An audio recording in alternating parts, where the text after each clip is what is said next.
Bonjour à tous. Aujourd'hui, nouveau format, on va analyser un combat. Et on va pas commencer par n'importe quel combat, on va commencer par Israel Adesanya contre Kelvin Gastelum à l'UFC 236, qui est d'après moi le plus beau combat de l'histoire. Si vous ne l'avez pas vu, mettez sur pause, allez voir le combat. Ou au contraire, restez et vous allez voir qu'est-ce qu'il se passe dans un combat de MMA. Parce qu'avec ce combat, je vais pouvoir vous montrer comment je fais pour analyser un combat. D'après moi, un combat c'est une histoire. Une histoire où chaque combattant essaie d'imposer où le combat se déroule, et on va voir dans ce combat comment l'emplacement du combat peut absolument tout changer, particulièrement dans le domaine du pied-point. Et ce qui est hyper intéressant dans ce combat, c'est que les deux combattants sont opposés. Israel Adesanya est un combattant très grand mais pas très puissant. Il fait 1m93, il est dans la même division que Yoel Romero, Paulo Costa, ou encore il n'y a pas si longtemps que ça, Alex Pereira. Face à ça, il n'a juste pas la puissance de feu pour rivaliser. Et donc, la manière qu'il a pour combler ses lacunes en termes de force, c'est d'être extrêmement technique et de s'adapter à son adversaire. L'une de ses techniques favorites, c'est d'alterner les gardes. Il peut passer en gaucher, donc avec sa main gauche en arrière, on appelle ça la garde fausse patte, ou en droitier, en orthodoxe, avec sa main droite en arrière. Ça lui permet de voir si son adversaire est déstabilisé par un choix ou l'autre d'une garde, et lui-même de savoir est-ce qu'il est plus vulnérable ou au contraire mieux protégé en étant dans une certaine garde. Il s'adapte tout du long du combat, grâce à son jeu de feinte notamment, mais on va surtout rester sur la garde parce que c'est ce qui va vraiment jouer un rôle dans ce combat. Au contraire, Kelvin Gastelum reste toujours en fausse patte, en garde de gaucher.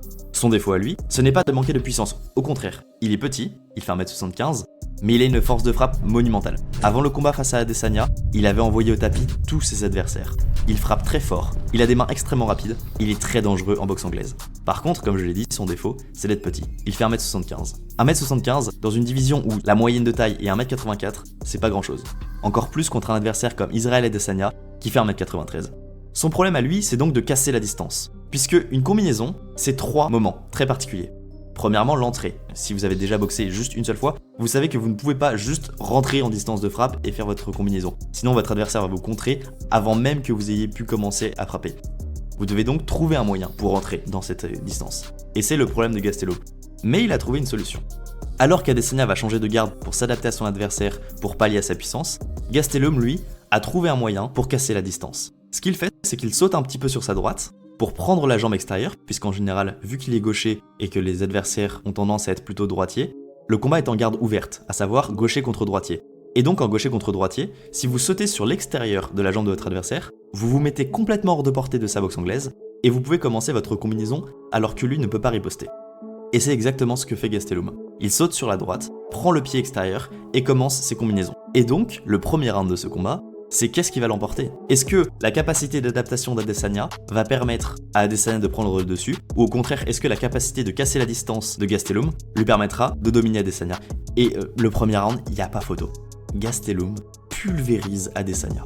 Quand Adesanya est en garde orthodoxe, en garde de droitier, donc en garde ouverte, gaucher contre droitier, Gastelum avec son petit saut commence avec un crochet avant qui touche très souvent. Adesanya n'arrive juste pas à le contrer.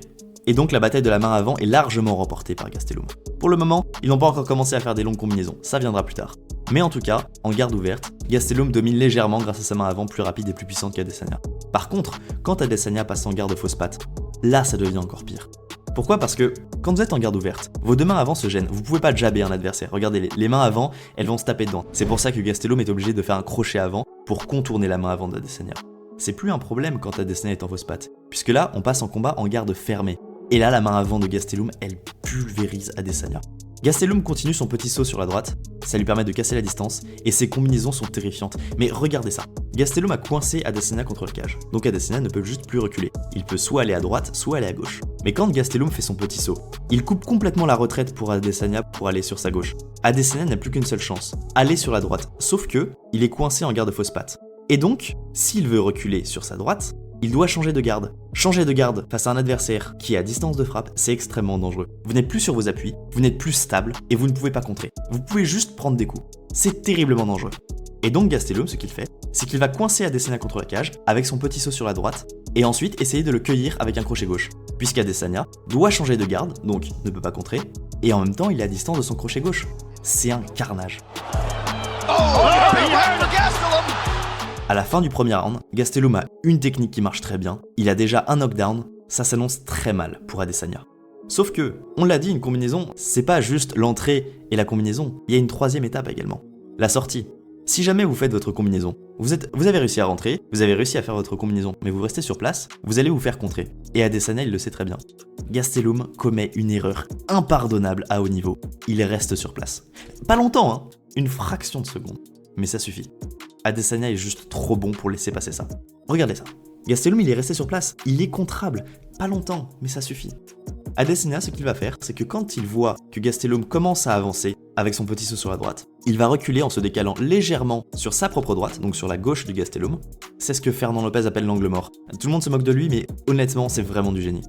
À cette distance-là, Gastelum ne peut juste plus toucher Adesanya. Et là, Adesanya, il va pouvoir utiliser son allonge. Il est hors de portée de Gastelum, mais par contre, son bras arrière, lui, il peut parfaitement toucher Calvin. Et là, regardez. Là, Adesanya vient de tenter de contrer, ça n'a pas marché. Mais c'est pas grave, puisque Gastelum ne touche plus. Donc, au pire, il rate son coup, c'est pas grave. Et qu'est-ce qu'il se passe s'il le touche ? Voilà. Là, on peut voir qu'il y a eu un changement d'emplacement du combat.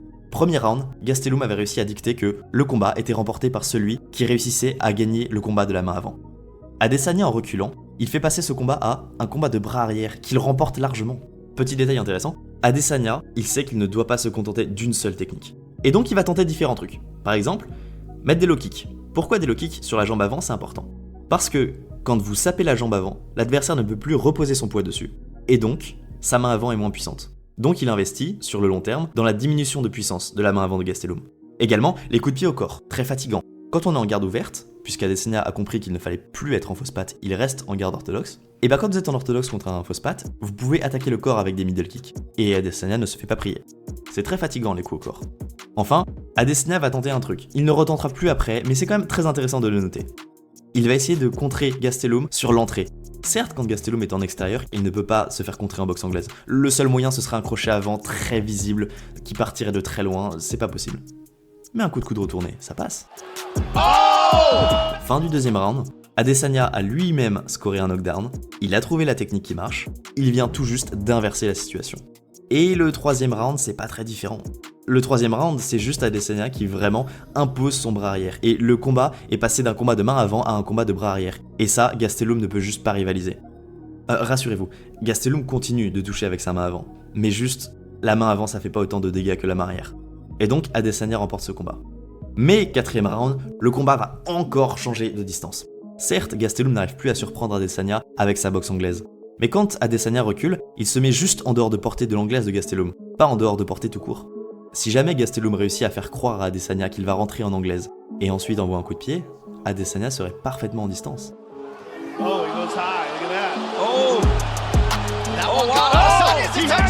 Vous voyez, Adesanya cherchait à contrer encore une fois avec son bras arrière Gastelum. Mais quand on contre avec un bras arrière, on est parfaitement ouvert au coup de pied. J'en parle tout le temps, c'est l'amorce à issue multiple. Un même mouvement qui peut aboutir à plusieurs coups différents. Là, Gastelum lui a fait croire qu'il allait envoyer une combinaison en boxe anglaise. Mais c'était le coup de pied. Et le coup de pied, ça touche beaucoup plus loin que l'anglaise. Bon, c'est dommage pour Gastelum puisque Gastelum va essayer d'amener Israel Adesanya au sol et donc lui permettre de récupérer et donc de survivre jusqu'à la fin du round. Mais du coup, on en arrive au cinquième round. Et le cinquième round, il est hyper intéressant. Pourquoi ? Parce que tout le combat repose là-dessus. Adesanya a remporté le deuxième et troisième round, Gastelum a remporté le premier et quatrième. Donc on est à égalité. Celui qui remporte le cinquième round, même s'il n'y a pas de KO ou de soumission, il remporte le combat. Et surtout, c'est que maintenant, Gastelum a réussi à contrer le bras arrière d'Adesanya. Si Gastelum réussit à imposer la menace de la jambe arrière, Adesanya n'osera pas utiliser sa main arrière. Il le sait très bien, c'est trop dangereux. Gastelum n'a même pas à réussir ses coups de pied, juste à faire suffisamment peur à Adesanya, et on en reviendrait à la situation du premier round, à savoir une bataille des mains avant. Et ça, Gastelum le remporte. Vous avez les informations, je vous laisse regarder la suite du combat et voir qui l'a emporté. Est-ce que Gastelum a réussi à menacer Adesanya pour qu'il n'utilise plus sa main arrière ? Ou est-ce qu'au contraire, il va se faire démolir par elle ?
is Israel Adesanya and Kelvin Gastelum.